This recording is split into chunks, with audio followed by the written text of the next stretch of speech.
सा हमारा विषय मैं बोल रहा हूँ, मेरा टेक्निकल विषय है थोड़ा, इसलिए थोड़ा ज़्यादा लोग आज जैसे आप लोगों ने बहुत से लोगों के यहाँ पर विचार सुने, बहुत था शुरू से इधर तकनीकी रूप से। अब बचपन से पर्यावरण के विषय में मैंने इतना मटेरियल इकट्ठा कर रखा, मैं इसे कुछ करूँगा तो लोगों तक विषय नहीं है, शुरू से इतना विषय है। और पर्यावरण भी मेरा विषय है, पढ़ाई में जैसे विषय होता है ना, कोई के विज्ञान होता है, किसी का केमिस्ट्री होती है, किसी का भूगोल होता है, किसी का कुछ होता है, मेरा विषय भी पर्यावरणिक है। और पर्यावरण के विषय में भी यहाँ पर सबसे पहले 9 नवंबर 1919 को यहाँ पर जिला विधिक सेवा प्राधिकरण की ओर से कैंप लगा था। 8 तारीख को मेरा प्रशिक्षण पूरा हुआ था, 8 नवंबर को। 9 नवंबर हमारा उत्तराखंड का बर्थडे भी है, संयुक्त रूप से यहाँ पर मनाया था बगल में। और तब हमारे प्रधान जी की वो प्रथम बैठक है जीवन की, प्रधानी जीवन की प्रथम बैठक थी, ये भी उस दिन उपस्थित थी। तो उनका ये वीडियो अभी भी है, अपना भाषण ये पढ़ रहे हैं उधर। जिला विधिक सेवा प्राधिकरण का कैंप था और उत्तराखंड राज्य का स्थापना दिवस भी था 9 नवंबर को, संयुक्त रूप से मनाया गया। जैसे अभी भी संयुक्त रूप से लोग आते नहीं है, संयुक्त रूप से मनाया गया होगा। तो प्रधान जी का वो भाषण पढ़ रहे हैं यहाँ पर, जैसे आप अभी भी पढ़ेंगे। उस दिन 9 नवंबर को 2019 को, तो ये क्या ही चल रहा है, लगभग 3.5 साल मान लीजिए मोटा मोटा। तो प्रथम बार जिला विधिक सेवा प्राधिकरण की ओर से मैं यहाँ पर आया हुआ था, सिरसा गांव में प्रथम बार यहाँ मतलब। और इनके ग्राम प्रधान के जीवन में भी उनकी प्रथम बैठक थी। हालांकि प्रधान पहले बन गई थी, लेकिन अवसर ऐसा आया कि वो प्रथम बैठक उनकी हो गई थी। तो ये बोलते हुए उनकी फोटो अभी भी है। और हमारा विषय जो है तकनीकी है, तो भी जिला विधिक सेवा प्राधिकरण की ओर से कैंप लगे। बच्चे थोड़ा सा विषय है, धीरे बार अगर कैंप में बैठक में आते हो तब थोड़ा समझ में आता है। और बहुत ज़्यादा अगर हम बोले आप बैनर देख रहे हैं, ये क्या है समझ नहीं आता कुछ लोगों के, और कुछ लोगों को मालूम भी है, क्योंकि सिटी में ये पंचायत घर में भी लगाया था और पंचायत घर में और यहाँ भी लगाया था। लेकिन कुछ लोग नए हैं, मैं थोड़ा सा संक्षेप में अपने परिचय भी देना चाहता हूँ। तकनीकी रूप से हमारा नाम PLB होता है, PLB district legal service authority. अब डिस्ट्रिक्ट लीगल सर्विस अथॉरिटी क्या है, इसमें एक कमेटी बनी हुई है पूरी। इसके जो अध्यक्ष होते हैं जिले के जज होते हैं, जो मुख्य न्यायाधीश। प्रत्येक जिले में जो जिला जज होंगे वो इसके अध्यक्ष हो जाते हैं। उसके जो नीचे सीनियर डिवीजन के होने चाहिए अनुभवी, वो सेक्रेटरी होते हैं जज, और बाकी नीचे और पदाधिकारी होते हैं। हम लोग पैरालीगल वॉलंटियर, हम PLB हुए। तो हमारा कार्य क्षेत्र नैनीताल जनपद है, ऐसी प्रत्येक जनपद है। ये DLA से डिस्ट्रिक्ट लेवल की, इसके ऊपर स्टेट लेवल कमेटी होती है।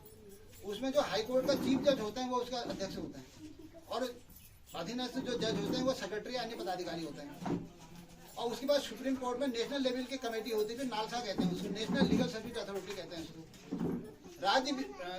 राष्ट्रीय विधिक सेवा प्राधिकरण हो गया राष्ट्रीय लेवल पर। उसके जो अध्यक्ष होते हैं सुप्रीम कोर्ट के चीफ जज होते हैं। इसका राजनीति या डिपार्टमेंट से कोई मतलब नहीं, अपने आप में एक डिपार्टमेंट है, किसी राजनीति पार्टी से उनसे कोई मतलब नहीं होता है।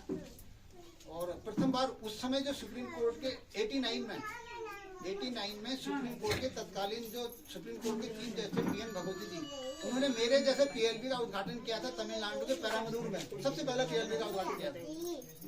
और तब से हमारे गांव में ये PLB जैसे जिला विधिक सेवा प्राधिकरण की गतिविधियां थोड़े मोटे रूप में यहाँ पर देख रहे हैं।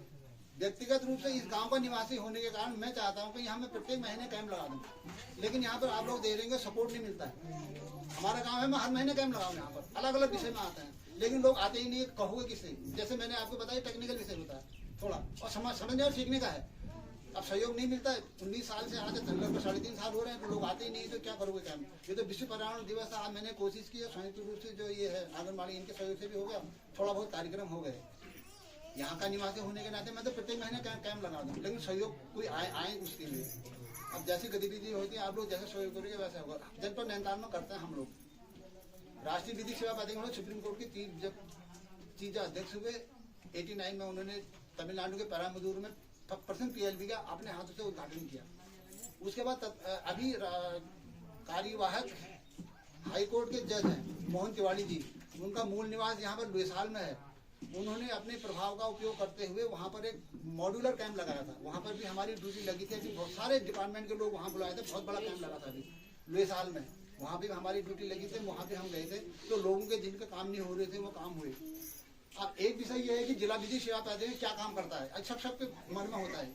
जिला विधिक सेवा प्राधिकरण का गठन, जैसे मैंने कई लोगों को बताया भी है, जो राज्य सरकार और केंद्र सरकार के जो कल्याणकारी योजनाएं होती हैं या कानून होते हैं, जो वो जनता तक नहीं पहुंच पाते हैं, साधारण जनता तक जो कल्याणकारी योजनाएं होती है जनता तक नहीं पहुंच पाते हैं।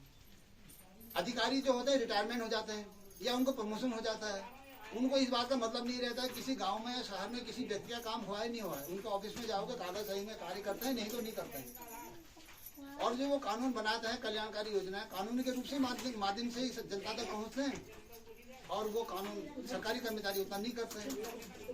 तो जो बुद्धिजीवी होते हैं सुप्रीम कोर्ट के, वो बैठे, उन्होंने आपस में तय किया कि ये ऐसा क्यों हो रहा है, जिसके लिए कानून बना रहे हैं उनको लाभ नहीं मिल रहा है, और कोई लोग दुरुपयोग कर देते हैं, वो लाभ उठा देते हैं उन कानूनों को।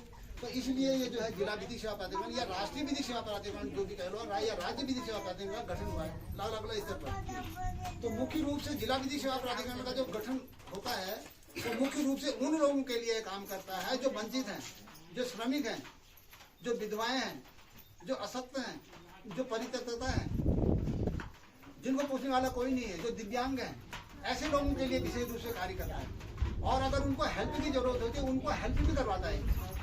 और कोई उनका काम नहीं हो रहे, वकील की जरूरत होती है, वो फीस नहीं दे पा रहे, तो उनके निःशुल्क वकील भी उपलब्ध कराता है।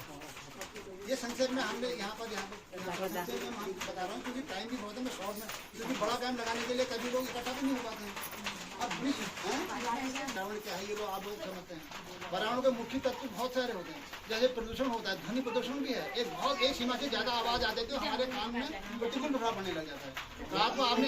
रात को आपने देखा होगा 10 बजे के बाद शिकायतें गई, लोगों में हॉर्न है, गाड़ी मोटर कार के हॉर्न का एक नियंत्रित हो गया है, ज्यादा जोर से हॉर्न नहीं बजाओगे, किसी के कान के पर्दे फट सकते हैं। तो रात 10 बजे के बाद माइक आएगी, वो लगाना आप लोगों ने देखा होगा, वो ध्वनि प्रदूषण है और धुआं फेंकते हैं।